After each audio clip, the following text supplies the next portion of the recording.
प्रातः स्मरणीय विश्ववंदनीय संतों के सम्राट सदगुरु कबीर साहिब जी के पावन चरण कमलों में त्रैवार बंदगी करते हुए मेरे मन मंदिर के आराध्य प्रातः स्मरणीय परम पूज्य गुरुदेव जी, अर्चनीय वंदनीय संत समाज, समस्त संत गुरुजनों के चरण कमलों में बंदगी करते हुए कबीर आश्रम देवरी चैनल से जुड़े हुए समस्त श्रोता बंधुओं को, माताओं को, बहनों को, नन्हे मुन्ने प्यारे प्यारे बच्चों को एवं आदरणीय बुजुर्ग दादा दादियों को, सभी को सुबह की हार्दिक शुभकामनाएं हैं। आज का दिन सभी के लिए सुखद एवं मंगलमय हो। आइए सदगुरु कबीर साहिब जी का बहुत मार्मिक पद आप सबके बीच रखने का प्रयास कर रही हूँ। सदगुरु कबीर साहिब इस पद में एक बहुत सुंदर बात कह रहे हैं। वो सुंदर बात क्या है, थोड़ा सा आपको टाइम लगेगा समझने में, क्योंकि मैं आपसे एक पहेली पूछ रही हूँ। सदगुरु कबीर साहिब जी इस पद में एक गैया की बात कर रहा है। गाय की, गैया हमारे भारतीय संस्कृति में गौ को माता माना जाता है और गाय पूजनीय है। उसमें देवता निवास करते हैं, ऐसे कहते हैं ना गाय में। तो सदगुरु कबीर साहिब जी कह रहे हैं कि हे भाई, इस संसार में जितने भी मनुष्य हैं उन सबको एक गाय मिली हुई है और ये गाय बहुत अच्छी है। इस गाय के लक्षण बहुत अच्छे हैं। इस गाय को यदि कोई संभाल कर रख ले, व्यवहार में तो देखा जाता है किसी घर में गाय है और किसी घर में गाय नहीं है। कोई चाह के भी गाय नहीं ले पाता, नहीं रख पाता, उसकी सेवा नहीं कर पाता, उससे दूध और दही, घी, मट्ठा आदि का लाभ नहीं ले पाता। अब गाय ही नहीं है तो कहाँ से। लेकिन व्यवहारिक क्षेत्र में ऐसा होता है, लेकिन व्यक्तिगत क्षेत्र में यदि पूछा जाए, अध्यात्म के क्षेत्र में सदगुरु कबीर साहिब बता रहे हैं कि एक गाय सबको मिली है और वो गाय का जो स्वभाव है वो बहुत अच्छा है। वो कौन सा स्वभाव अच्छा है उसकी चर्चा भी मैं इस पद में गा के बताऊंगी। हो सकता है उसमें आपको समझ में आए, नहीं आएगा तो मैं उसका अर्थ भी बताऊंगी। तो ये गाय बहुत अच्छी गाय है। ये क्या खाती है, क्या पीती है और तृप्त होती है कि नहीं होती है, यदि इसको तृप्त कर दें तो हमें क्या लाभ मिलता है और क्या तृप्त करना संभव है। कठिन तो यह है कि संसार के लोग इस गाय को तृप्त कर नहीं पाते, इस गाय से लाभ ले नहीं पाते। मिली सबको है गाय, इस गाय से हम कैसे लाभ उठाएं। और गाय मिली तो है लेकिन लाभ नहीं उठा पा रहा है। तो इस विषय पर विस्तार से चर्चा करूंगी। पहले आपके बीच पद रख देती हूँ। इस पद को जितना आप समझ पाएंगे समझने का प्रयास करेंगे, और जो नहीं समझ पाएंगे उसको मैं इस पद का अर्थ बताऊंगी। ये पद बहुत मार्मिक है। ये गाय हम सबको मिली है और इस गाय को कैसे संभाल के रखना चाहिए, नहीं संभालेंगे, इस गाय के बारे में नहीं जानेंगे तो ये गाय हम सबको परेशान कर रही है। कैसे परेशान कर रही है और हम इस गाय के नाते ही दुखी हैं। और इस गाय को बस में कर लें, इस गाय का हम सदुपयोग करने लगे तो हम सुखी। इस गाय के बिना काम चलने वाला नहीं। सभी लोग इस गाय के साथ रह रहे हैं लेकिन इसकी वास्तविकता को, इसके बोध को प्राप्त नहीं कर पा रहे हैं, इसलिए जीवन दुखी बना हुआ है। ये बिरंची यानी बिरंची ने, एक विधाता ने हमें गाय दी है। यहाँ पर विधाता का अर्थ है प्रकृति के विधान ने सबको, प्रकृति के विधान में किसी प्रकार का भेदभाव नहीं है। सूरज निकलेगा तो सभी को उतना ही तापमान देगा। ऐसा नहीं है कि स्त्री को, बालक को, बूढ़े को, रोगी को, निरोगी को, तपस्वी को, पापी को अलग अलग अपना प्रभाव है ना, नहीं, सबके लिए एक जैसा। इसी प्रकार से यहाँ ये ब्रंची का अर्थ मैं बता दूं। ब्रंची का अर्थ मैंने क्या बताया, सुन पाया किसी ने, समझ में आया? प्रकृति विधान, इस नियम ने सबको ये गाय दी है। ऐसा नहीं है, व्यवहार में देखने में आता है किसी के है किसी के नहीं, लेकिन इधर विधान ने, प्रकृति ने सबको दी है। तो आइए उस गाय की चर्चा हम करें। इसके पहले पद गा लेते हैं। साहिब जी ने कितना मार्मिक पद गाया है। साहेब कह रहे हैं, भाई रे गैया एक विरंची दियो है, विरंची यानी विधाता है ना। भाई रे गैया एक विरंची दियो है, गैया भारे आभारे भव भारी, गैया भारे आभारे भव भारी, भाई रे गैया एक विरंची दियो है। ये गाय क्या कर रही है?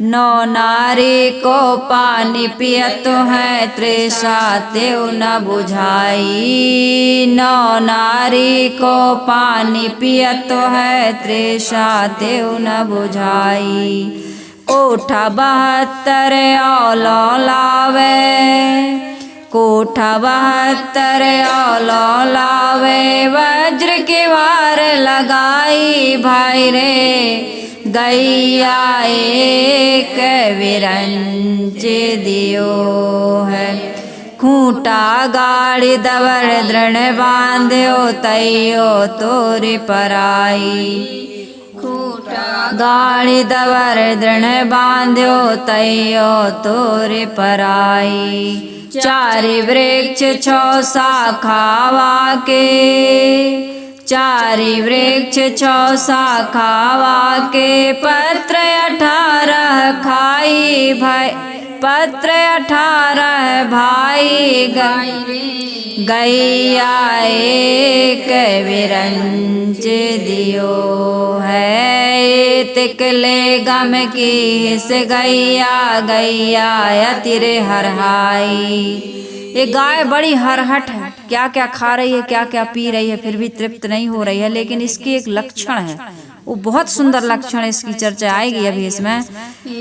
ए तिकले गम की हिस गैया, गैया अतिरे हरहाई, ई सातों रो है सातों, ई सातों रो है सातों, 9 14 भाई, भाई रे गैया एक विरंची दियो है, तिकले गैया खाए बढ़ायो, गैया तयो नया घाई, तिकले गैया खाए बढ़ायो, गैया तयो नया घाई, पुरता में राती है गैया, पुरता में राती है गैया, सित सिंह है भाई, भाई रे गैया एक विरंची दियो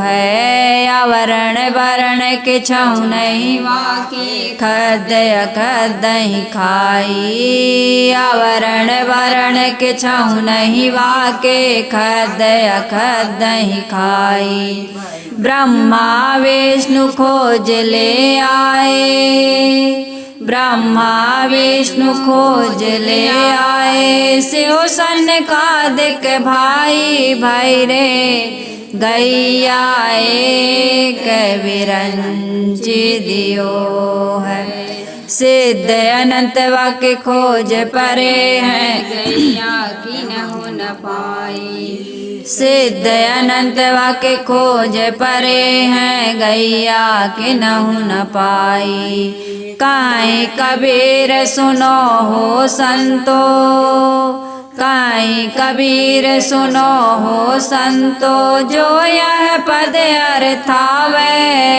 जो यह पद को गाय विचारे, जो यह पद को गाय विचारे, आगे होए निर्वाह भाई रे गैया एक विरंच दियो है, गैया एक विरंच दियो है। सदगुरु कबीर साहब क्या कह रहे हैं? भाई रे, हे भाई, यहाँ बहनों के लिए भी है, कोई ये ना समझे कि भाई के लिए कहा है मेरे लिए नहीं कहा। सभी के लिए सदगुरु कबीर साहिब जी कह रहे हैं, क्या कह रहे हैं कि हे भाई, विधाता ने, अर्थात विधाता कोई दूसरा न समझ लेना, लोक परलोक में रहने वाला, किसी लोक में रहता है, पारलौकिक कोई परमात्मा होगा। जो विधाता हम लोग जो कल्पना में सेट करके रखे, वो विधाता नहीं। सदगुरु कबीर साहब परोक्ष को नहीं मानते हैं, प्रत्यक्ष को मानते हैं। प्रत्यक्ष समझते हो? प्रत्यक्ष में जो दिखाई दे रहा सामने में है, सदगुरु कबीर साहब जी कहते हैं, हे भाई, प्रत्यक्ष ही को तो समझ लो पहले। प्रत्यक्ष में ही तुम्हें सब कुछ मिला हुआ है। परोक्ष में जाने की, कल्पना में भटकने की आवश्यकता नहीं है। तुम प्रत्यक्ष के ही प्राणी पदार्थों का उपभोग ठीक से नहीं कर रहे हो, अपने नियमों से नहीं चल रहे हो, इसलिए जीवन में दुख है। प्रत्यक्ष में ही यदि आदमी सही ढंग से बर्ताव करना सीख जाए, जो कुछ मिला है उसका सदुपयोग करना सीख जाए, तो आपको प्रत्यक्ष परोक्ष में जाने की, भटकने की, कल्पनाओं की उड़ान भरने की आवश्यकता नहीं है। तो साहिब जी कह रहे, हे भाई, विधाता ने, अर्थात प्रकृति के विधान ने मनुष्य को मनोवृत्ति रूपी एक गाय दी है। सबके पास मनोवृत्ति है कि नहीं? हम जो कुछ भी 5 ज्ञान इंद्रियों से 5 विषय ग्रहण करते हैं, वैसे तो हमारे पास 10 इंद्रियां हैं, लेकिन ज्ञान इंद्रियां कितनी हैं? 5। कर्म इंद्रियां कितनी हैं? 5। कितनी हो गई? 10। 11वां साधन हमारे पास क्या है? मन। इन मन, बुद्धि, चित्त, अहंकार को चतुष्टय अंतःकरण कहते हैं। 5 ज्ञान इंद्रियों से 5 विषय जो हम ग्रहण करते हैं, उसके जो संस्कार बनते हैं, उसको कहते हैं मनोवृत्ति, चित्तवृत्ति। इसमें जो जो कुछ देखते, सुनते, भोगते, सूंघते, चखते, जो भी करते हैं, उसका एक संस्कार हमारे अंदर संग्रहित होता है। होता है कि नहीं होता है? जो कुछ हम कमा के लाते हैं, हमारे घर में हम बर्तन रखते हैं भोजन बनाने के लिए, डिब्बा रखते हैं, नहीं रखते हैं? उसमें हम अपना सामान रखते हैं। कमा के लाते हैं तो कुछ टंकी रखते हैं। पहले कुठियाँ चलती थी, है ना, अपने यहाँ देहात में मिट्टी की कुठियाँ बनाते थे, बड़े बड़े, उसमें हम अनाज भर के रख ले। इसी प्रकार से जो कुछ कर्म हम करते हैं, ये प्रकृति ने हमें एक साधन दिया है, चतुष्ट अंतःकरण जिसको कहते हैं। मन में यादगिरियाँ, ख्यालात, उसको कहते हैं मनोवृत्ति। वृत्तियाँ चल रही हैं, एक के बाद एक सीरियल से हमें विचार उठा करते हैं कि नहीं करते? इसी को कहते हैं मनोवृत्ति। तो साहिब कह रहे हैं, विधाता ने मनुष्य को एक मनोवृत्ति रूपी गाय दी है, इसलिए क्या करो? अच्छे कर्म करो, अच्छा देखो, अच्छा सुनो, अच्छा सूंघो, अच्छा चखो, तब आपका चिंतन अच्छा होगा। आपका चिंतन गलत क्यों हो जाता है? आपका मन आपको परेशान क्यों करता है? क्योंकि आपके कर्मों में संयम नहीं है सही बात की नहीं? आप ना खाने योग्य खाते हैं, ना सूंघने योग्य सूंघते, ना करने योग्य काम करते हैं। तम्बाकू खाने की जरूरत नहीं है, सिगरेट खाने की जरूरत नहीं है, गुटखा खाने की जरूरत नहीं है, मांस मछली खाने की जरूरत नहीं है, शराब पीने की जरूरत नहीं है, गाली देने की कभी जरूरत नहीं। लेकिन कितनी गाली देते हो? किसी की बहू बेटी पर कुदृष्टि डाल करके मन को गंदा करने की आवश्यकता नहीं है। रामायण पढ़ते हो ना? क्या पढ़ते हो रामायण में? सीताराम सीताराम सीताराम कहिए, और जाहि विधि राखे राम नहीं, जाहि विधि रहे राम ताहि विधि रहिए। यदि रामायण पढ़ते हो, गीता पढ़ते हो, भागवत पढ़ते हो, संतों की वाणी सुनते हो, तो सुनने मात्र से तुम्हारा कोई लाभ होने वाला नहीं है। होता है कुछ जानकारी होती है बस, लेकिन उस जानकारी को जीवन में ना उतारें तो हमें अनुभव का ज्ञान कुछ भी नहीं होगा, लाभ होने वाला नहीं, जीवन में किसी प्रकार का बदलाव होने वाला नहीं है। इसलिए साहिब कह रहे हैं कि ऐसा देखो, सुनो, भोगो, सूंघो, चखो कि जिससे तुम्हारी जो मनोवृत्ति है वो पवित्र हो जाए। जैसे मालिन होती है, अनेक प्रकार के फूलों की माला गुथती है तो अच्छी लगती है, ऐसे मनोवृत्ति भी एक मालिन है। जो जो तुम देखते, सुनते, जो भी क्रिया करते हो, उसका संस्कार हमारे चित्तवृत्ति में संग्रहित होता जाता है। तो साहिब कह रहे हैं कि मनुष्य को विधाता ने एक मनोवृत्ति रूपी गाय दी है। अब सुनिए उस गाय के लक्षण। वह मनुष्य के लिए महान वस्तु है। मनोवृत्ति मनुष्य के सबसे महान, यदि हमारे जीवन में कोई चीज है तो वो क्या है? हमारी मनोवृत्ति। क्योंकि हमारी मनोवृत्ति हमारे साथ रहती है। सब छूट जाता है, पत्नी मिलेगी छूट जाएगी, कब छूट जाएगी कोई गारंटी नहीं। पति, माता पिता, पुत्र, परिवार, भाई बहन, वस्तुएं संसार की, पद प्रतिष्ठा जो मिला है कब छूट जाएगा कोई गारंटी नहीं है। लेकिन जो संस्कार बन गया वो अमिट होते हैं।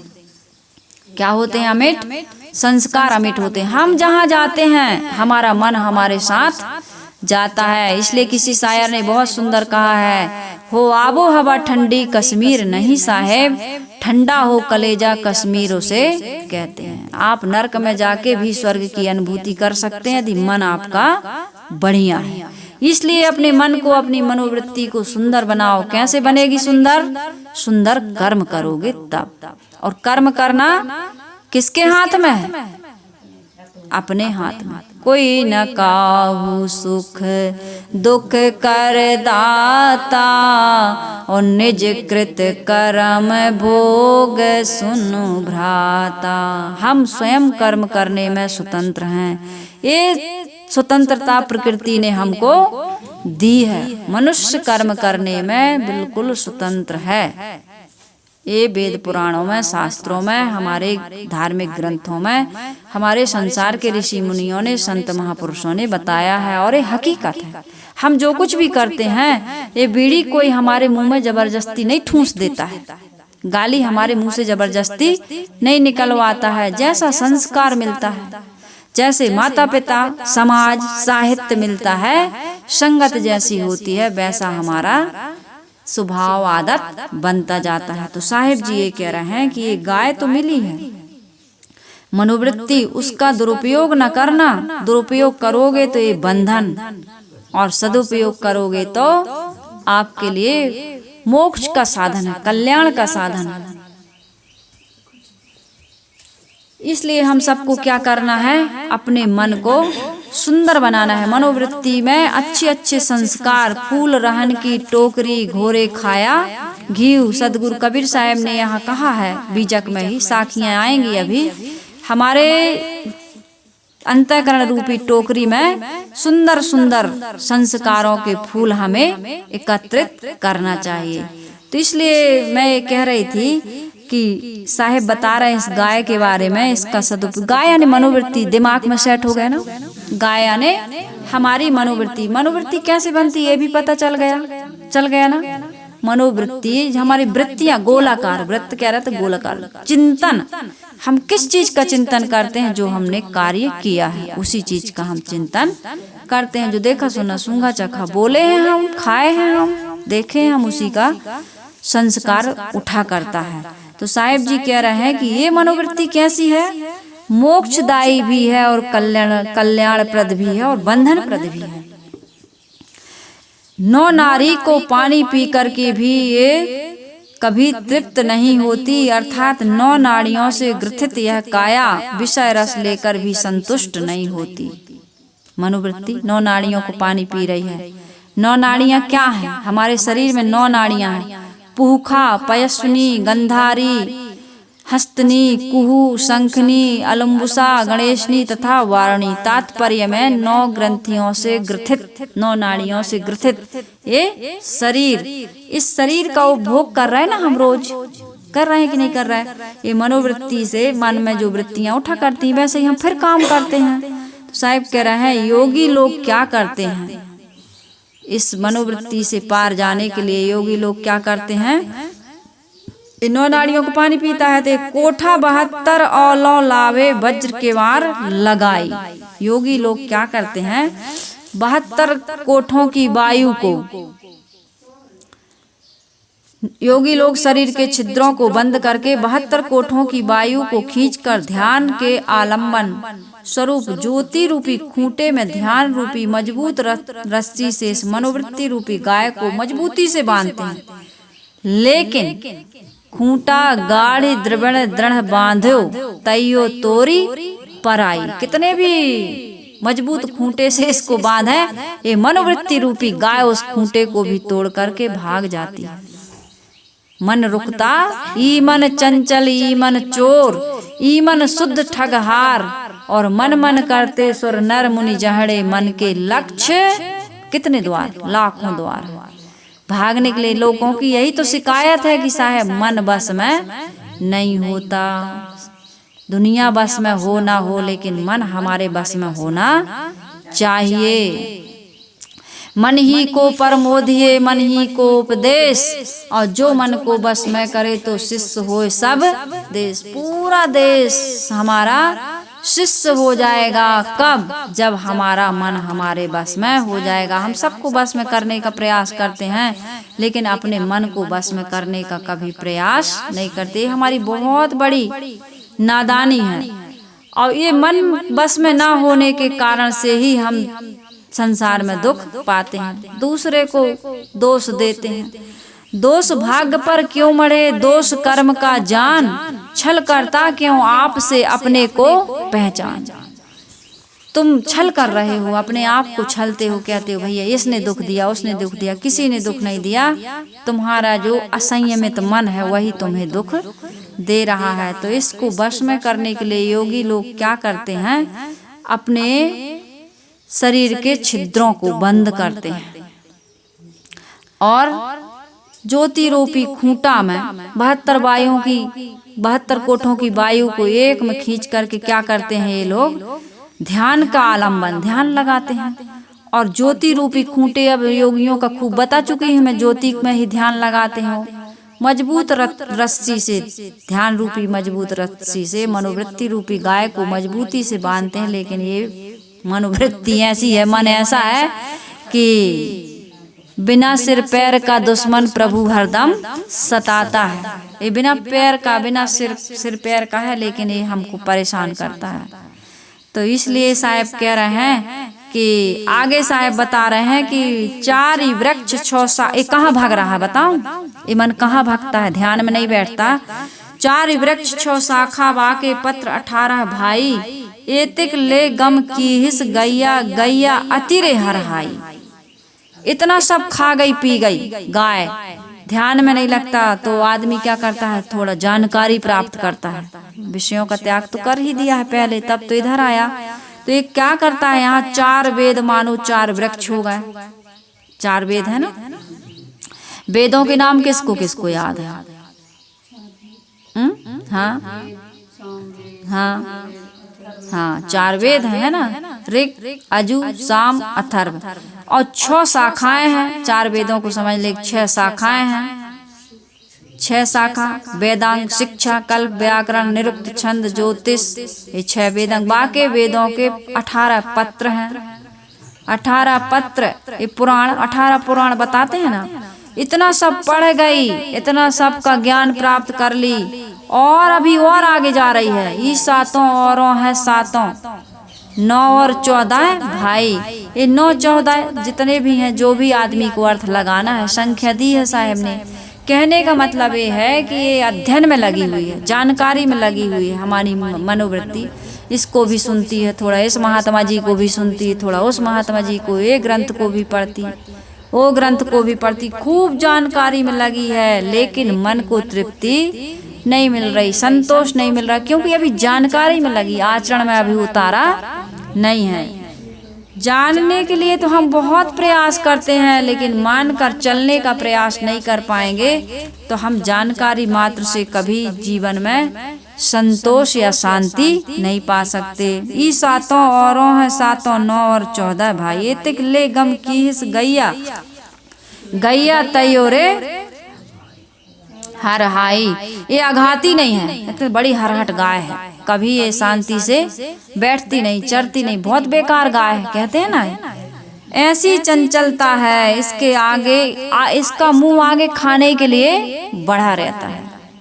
कहते हैं एक राजा के दरबार में घोषणा हुई, एक बकरा की कहानी, कि इसको कोई पेट भर खिला के ले आए तो आधा राज्य दे दूंगा। तो लोगों ने बहुत प्रयास किया, दिन दिन भर, रात रात भर खिलाए, उसको चराए, जंगल में ले गए, लेकिन उसका पेट भरा नहीं। तो उसके बाद में हुआ क्या, एक किसान आया। किसान ने कहा राजा साहब मैं इसका पेट भर सकता हूँ। कहे ले जाओ भाई, शर्त तो लगी ही है, पूरे मुनादी पिटी ही है, जाओ इसका पेट भर के लाओ, जो भर के ले आएगा आधा राज्य उसको दिया जाएगा।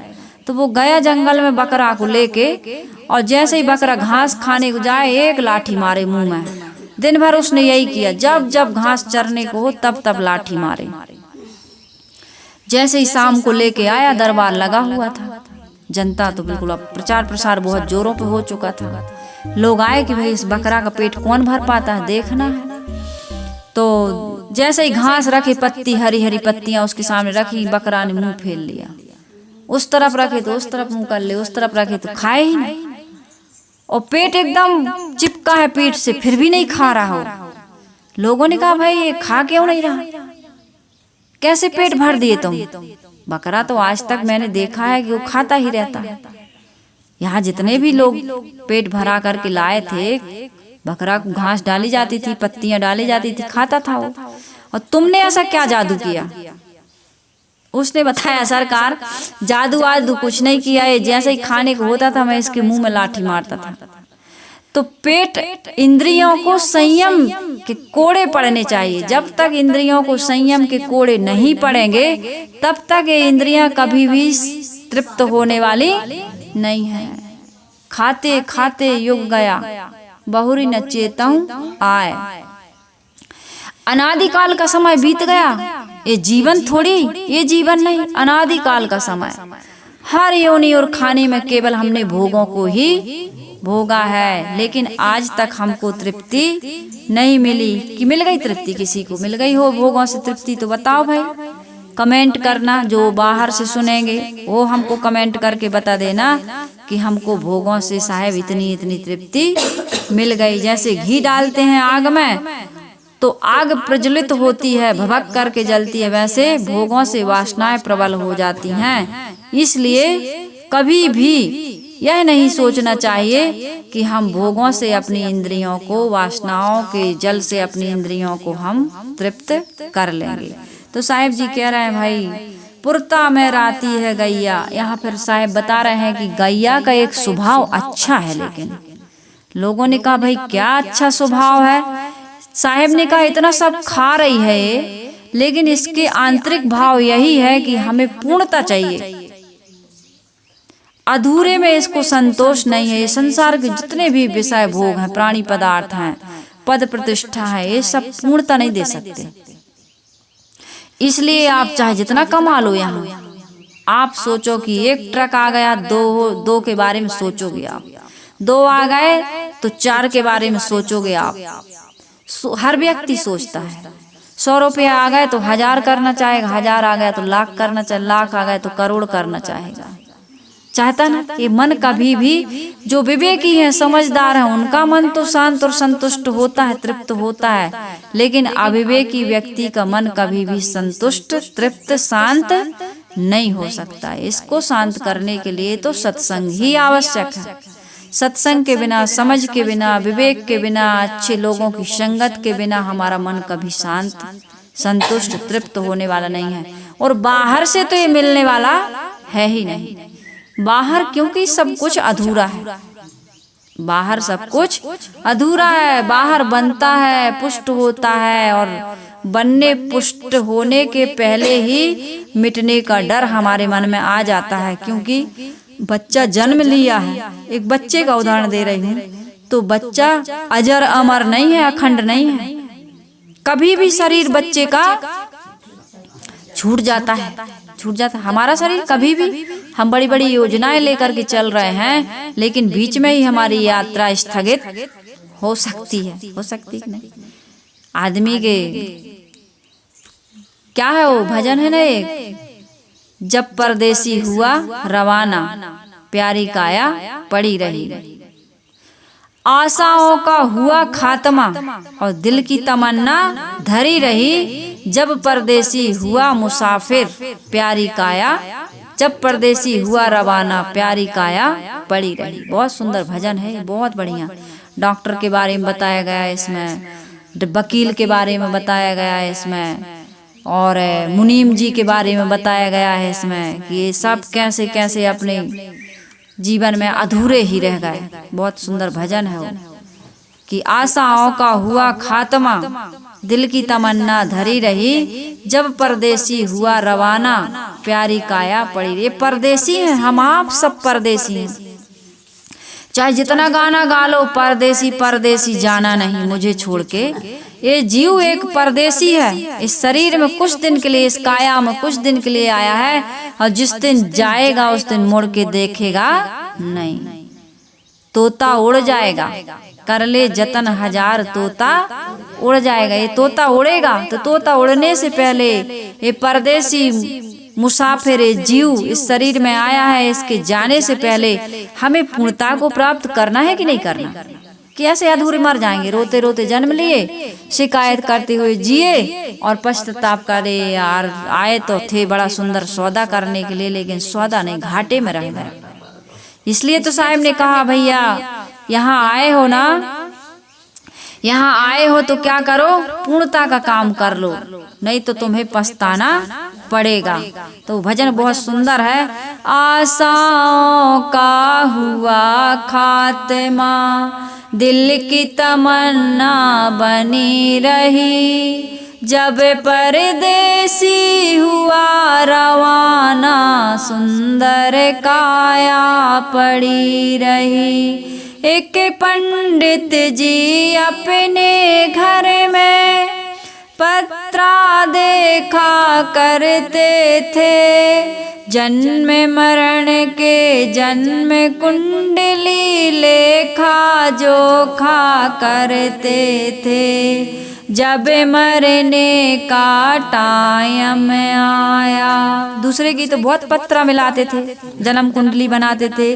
जब मरने का टाइम आया, पोथी उनकी धरी रही, जब परदेसी हुआ रवाना, सुंदर काया पड़ी। एक सेठ दुकान पे बैठे, घटा नफा सब जोड़ रहे, किससे हमको कितना लेना, बही के पन्ने मोड़ रहे। कलम काल बली का लगा तमाचा, कलम कान पर धरी रही, जब परदेसी हुआ रवाना, सुंदर काया पड़ी रही। एक डॉक्टर अपने घर से करने दवा तैयार हुए, मोटर दवा उठा के बैग में रखी, मोटर कार सवार हुए। एक डॉक्टर जी, सच्ची घटना बताऊं, मरीजों को भर्ती किए थे, एक बाटल लग चुकी थी, दूसरी बाटल की तैयारी में इंजेक्शन डाल रहे थे उसमें, तो इंजेक्शन की एयर निकाल रहे थे ऐसे ऊपर करके, बस खड़े खड़े शरीर छूट गया।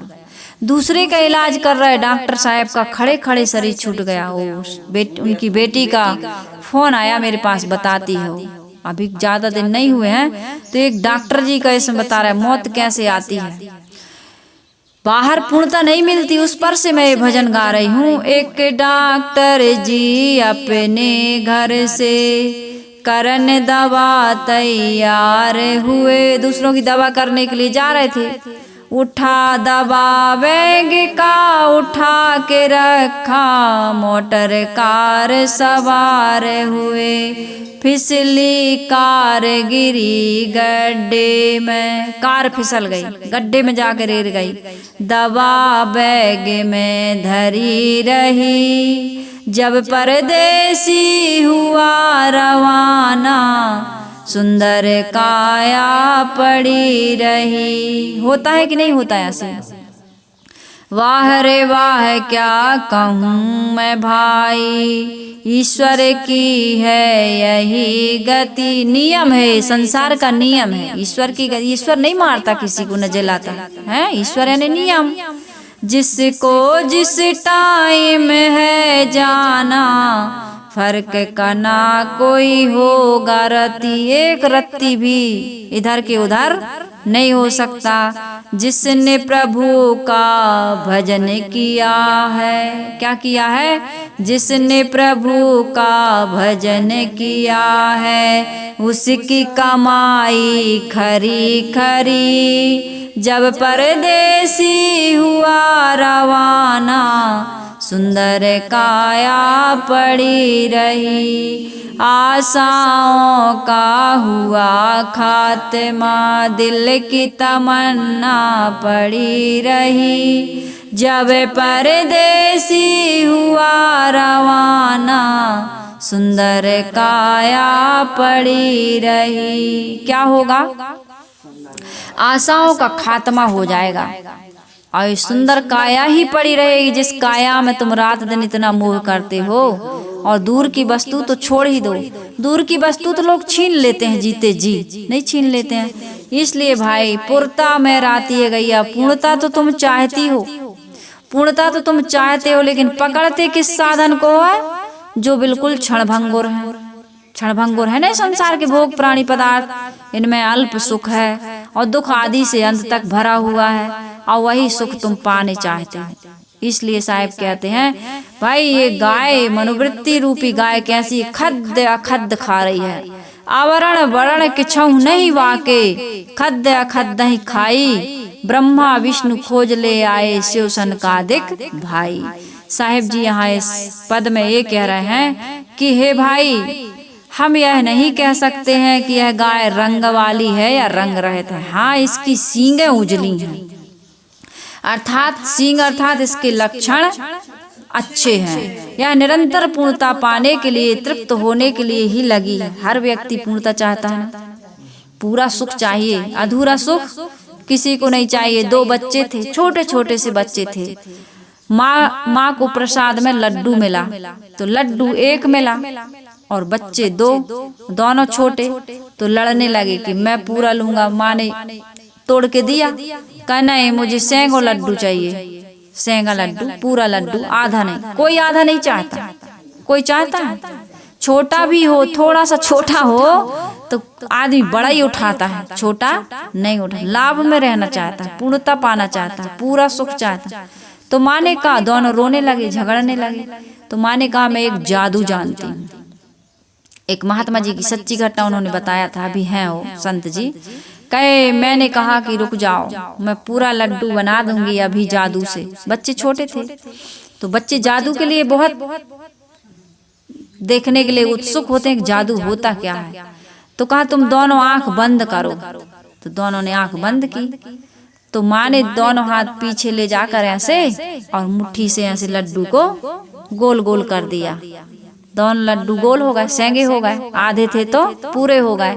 और दिए तो है लड्डू आधा ही, लेकिन उस गोल बन गया। तो बच्चों ने वो लड्डू को लिया और प्रेम से खा लिए। तो ये जादू हमें आना चाहिए, हम सबको आना चाहिए ये जादू, कि संसार में कहीं भी पूर्णता नहीं है। इस बात को समझ करके भोगों का हमको क्या करना चाहिए? जो हम उपभोग कर रहे, तेन तकते न भुंजी था, अर्थात भोगों को तो भोगो, लेकिन संयम पूर्वक, त्याग पूर्वक भोगो। ये न समझ लो कि हम ये भोग के हम तृप्त हो जाएंगे, संतुष्ट हो जाएंगे। जब तक जीवन है तब तक इनका उपभोग करना पड़ता है। प्राणी और पदार्थ हैं जो तन के निर्वाह, बोध बाद चक्कर यही बिरला पावे था। इन भोगों को भोगते हुए भी इनसे उपराम रहो। संतो सो सतगुरु मोहि भावे, जो आवागमन न सावे। संतो सो सतगुरु मोहि भावे, कर्म करे और रहे अकर्मी, ऐसी युक्ति बतावे। भोग में योग सिखा दे, कर्म करते हुए भी अकर्मी बना दे, ऐसा सदगुरु चाहिए। वो सदगुरु कौन है? तुम्हारे अंदर बैठा हुआ है।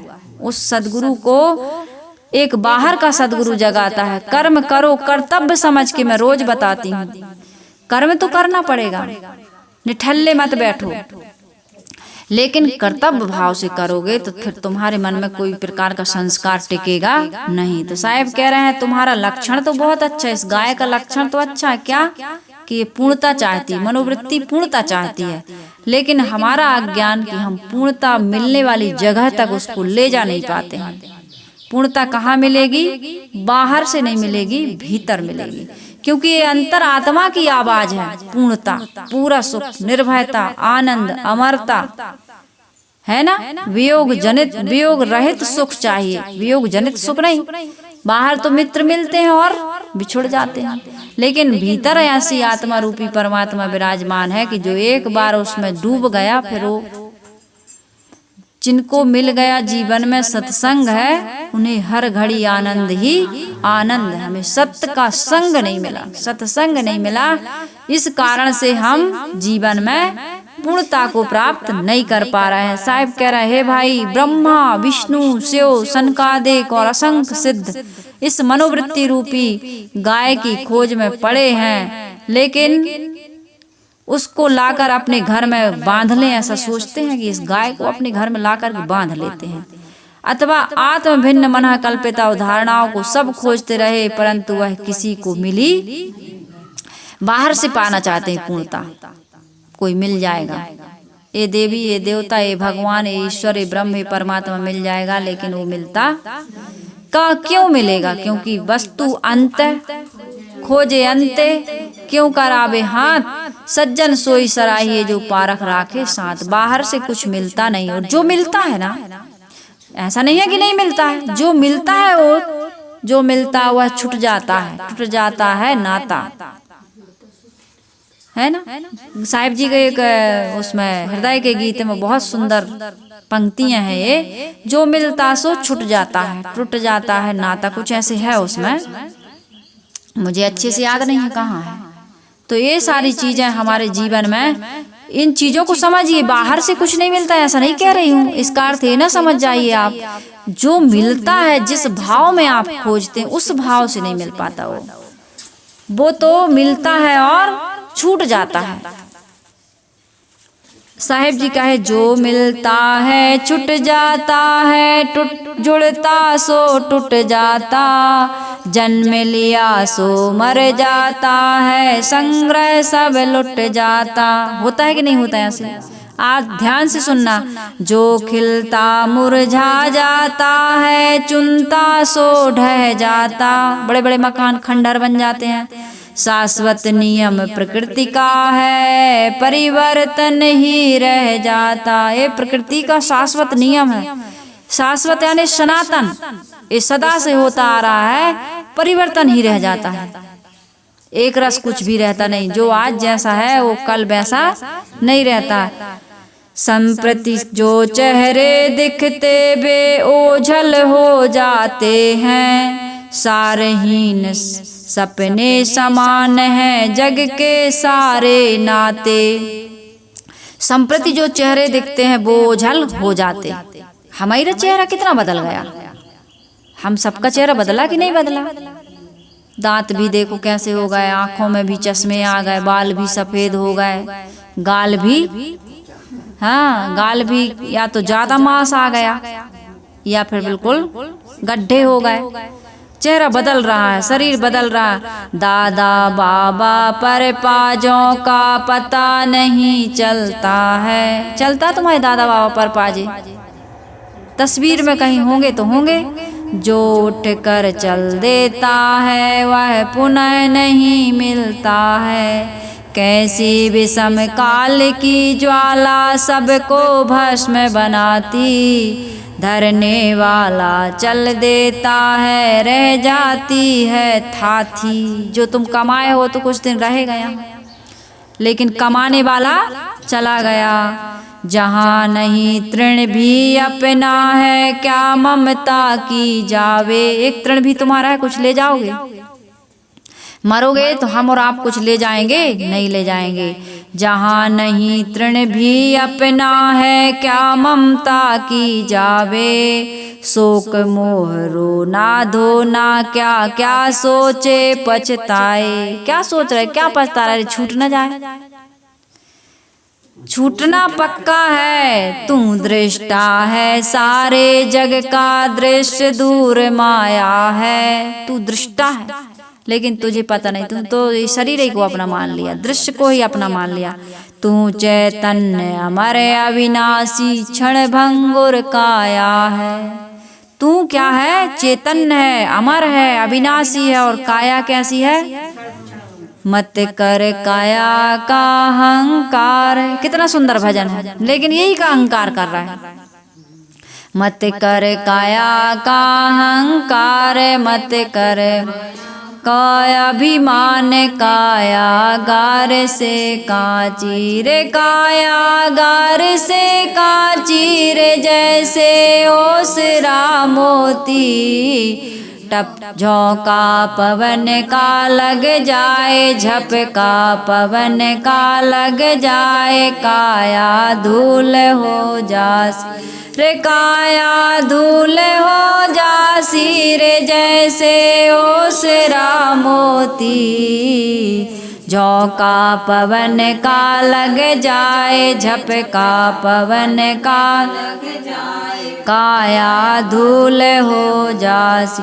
ऐसा सख्त था महाराज, जिनका मुल्कों में था राज, जिस घर झूलता हाथी रे, जिस घर झूलता हाथी रे, उन घर दिया ना बाती। झोंका पवन का लग जाए, झपका पवन का लग जाए, काया धूल हो जासी। खूट गया सिंधराणो तेल, बिखर गया सब निज खेल, बुझ गई दिया की बाती। ये दिया का तेल जिस दिन खत्म होगा, बाती बुझेगी कि नहीं। आयु ये श्वास ये घड़ियां जिस खत्म होंगी तो मरोगे कि नहीं मरोगे। शरीर से काया से जीव निकलेगा कि नहीं निकलेगा। बुझ गई दिया की बाती रे, जैसे ओशरा मोती। झोंका पवन का लग जाए, झपका पवन का लग जाए, काया धूल हो जासी रे, काया धूल हो जासी रे, जैसे ओसरा मोती। झोंका पवन का लग जाए, झपका पवन का लग जाए, काया धूल हो जासी। झूठा माई थारो बाप, मेरी मम्मी मेरे पापा सब झूठे, मेरा बेटा मेरी बेटी। एक गुजराती में बहुत सुंदर भजन है, मैं उसको गाऊंगी अभी। कौन सा, कोई कोई नु नथी रे, कोई कोई नु नथी रे। बड़े मगन हो के गाते हैं गुजरात में। कोई कोई नु नथी रे, कोई कोई नु नथी रे, नाहक मरिए छे बधा मथी मथी रे। कोई कोई नु नथी रे, कोई कोई नु नथी रे, कोई कोई नु नथी रे। रोना क्यों आ रहा। अरे इस बात सही है कि कोई किसी का नहीं। एक दिन मैं भी नहीं रहूंगी, एक दिन तुम भी नहीं रहो, रो क्यों रही हो। ये सच्चाई है, वास्तविकता है। आमारा दीकरा ने आमारा मात छे, आमारी घरवाड़ी ने आमारा क्या क्या है वो आमारा दीकरा ने आमारी बाप छे, आमारी घरवाड़ी ने आमारी मात छे। हाँ, और आमारा दीकरा ने आमारा बाप छे, आमारी घरवाड़ी ने आमारी मात छे। झूठा क्या क्या है सब भजन। बहुत पहले हम लोग जब गुजरात में रहते थे तो गाते थे इसको। तो कोई कोई नू नथी रे और कोई कोई नू नथी रे, अर्थात इतना ही सीख लो कि कोई किसी का नहीं है किसी का कोई। गए राम गए लक्ष्मणा, संग न गई सीता ऐसी धना। राम गए, लक्ष्मण गए, सब गए, लेकिन अलग अलग गए, कोई किसी के साथ गया नहीं। इसी प्रकार से हम और आप भी चले जाएंगे, हमारे साथ कोई जाने वाला नहीं है। इसलिए मोह ममता करना बंद कर दो। साहेब कह रहे हैं झूठा, ये भजन में कह रहे हैं झूठा माई थारो बाप, झूठा सकल परिवार, झूठा कूटता छाती रे, झूठा कूटता छाती रे, जैसे ओसरा मोती, झोंका पवन का लग जाए झपका, पवन का लग जाए काया धूल हो जासी रे, काया धूल हो जासी रे, जैसे ओसरा मोती, झोंका पवन का लग जाए झपका, पवन का लग जाए काया धूल हो जासी। मत कर माया को हंकार, मत कर काया को अभिमान, काया गार से कांची रे, काया गार से कांची रे, जैसे ओसरा मोती, झोंका पवन का लग जाए झपका, पवन का लग जाए काया धूल हो जासी। साहेब जी हमारे गुरुदेव जी क्या कह रहे हैं, जहाँ नहीं तृण भी अपना है, क्या ममता की जाबे, शोक मोह रोना धोना, क्या क्या सोचे पछताए। ऐसा जीवन जियो, कर्म करो, कर्म करो और रहो अकर्मी।